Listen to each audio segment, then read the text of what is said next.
rumor show for you, so you don't have to read all the sites in the world. It's the only video you gotta watch to know what you missed. This week, we're gonna talk about Apple and Samsung being the very best frenemies in the world. Some Galaxy Note 3 shenanigans are going on. Verizon folks might finally be getting the HTC One of their dreams, and an iPhone 5S. We might know a little bit more about what it's going to have. This is Rumor Roundup. I'm your host, John Rettinger. Let's go ahead and get started.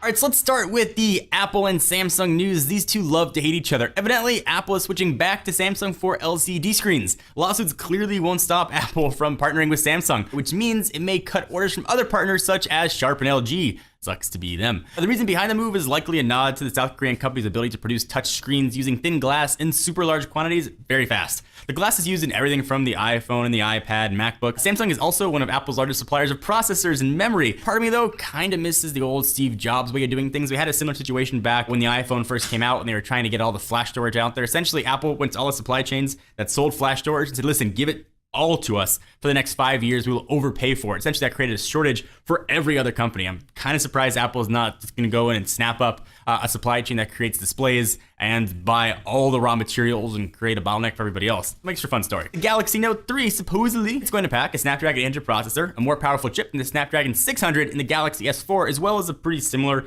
13 megapixel shooter. The news was first reported by ZDNet Asia, which said that Sony's next Xperia smartphone is also going to offer a Snapdragon 800 processor. So the quad-core chip will launch with speeds up to 2.3 gigahertz, although it's totally unclear if Samsung's going to use that clock speed. That's just crazy speed, but Samsung does love to win, at least on spec, so should be interesting. It also supports LTE and Cat4 LTE Advanced, in addition to 802.11 AC, Wi-Fi support, and for max screen resolutions of 2560 by 2048 pixels. Damn. Make no mistake though, just because Qualcomm's new mobile CPU supports technology doesn't mean Samsung is necessarily going to add that hardware to next generation Note. The Galaxy Note family was last refreshed during IFA 2012 in September of last year, and we think that's when the Note 3 is going to make its debut. Alright, so if you're on Verizon and you've been looking longingly at your friends with the HTC One, your prayers might be answered. SlashGear recently obtained leaked images from EVLeaks. It shows a Verizon product with the One branding. We're not too surprised though to see Verizon jumping on board, although it does seem a bit odd that the carrier wouldn't just offer the phone sooner rather than later. HTC One, though, is reportedly set to launch on Verizon early summer, which means we might see it pop up really any week now. Another phone, dubbed the T6, could launch in the fall to replace the Droid DNA entirely. So we largely believe that the iPhone 5S can look the same as the iPhone 5. That follows Apple's historical release pattern, and it's probably rather expensive to totally retool machines to create a new brand industrial design every stinking year. So a new rumor out of China suggests that Apple will decrease the bezel around the screen so that it fits closer to the sides of the iPhone,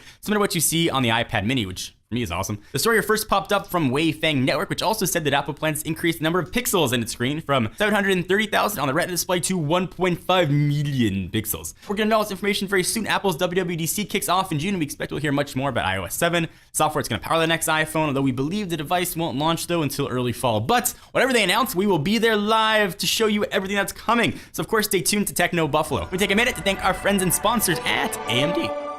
What's up everyone, John Rettinger from Techno Buffalo here. In our last video we had some fun with this AMD Temos chip, but now it's time to get down to business.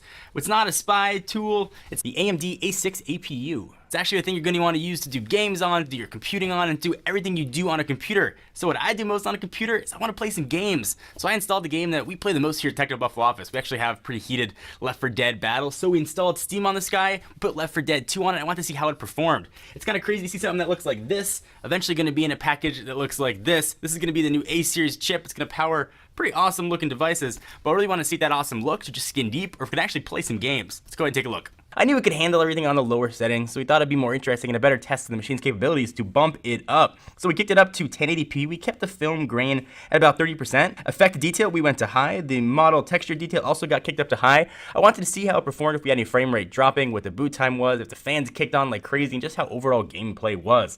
Booted up pretty quick, about as quick as it does on the i3 rigs that we usually play on here at the office. We didn't really see any frame rate dropping at all. It was a very pleasant experience. In fact, after a few minutes, I forgot that this monitor was plugged into a computer that looked like a spy equipment. It just worked really well. We didn't have any sort of loss. The gameplay was smooth. The fans barely kicked on, and the whole experience was eerily quiet. We came away really impressed with the performance, especially for something that's still in pre-production form. And if it can handle 1080p gaming, it can obviously handle the rest of the stuff you're going to throw at it. It can handle your Photoshop, your Microsoft Office, your email, video watching, whatever else you want to do. It'll rock it. So what's the final verdict here? If you're looking for a new computer and if you're shopping when you are fortunate enough to have the A series on the market, you're going to owe it to yourself to take a look. It represents a really great low energy consumption, really portable option. It doesn't sacrifice any power that you get with other mobile processors. So keep a close lookout for these systems that are just starting to come to market. Step aside from the rumors for a minute to remind you about another show we got going on another YouTube channel called the Tech Feed, where I host a show called Techno and Buffalo's Driven. We cover all the news from the world of cars. This week we got a ton of awesome stuff to talk about, including the power of the Corvette C7 and other awesome tech news that I want to share with you. You should check it out. Thank you guys for watching the episode of Rumor Roundup. Hope you enjoyed. Please give the video a thumbs up. We most definitely appreciate it. I'm John Rettinger, and I'll see you next video.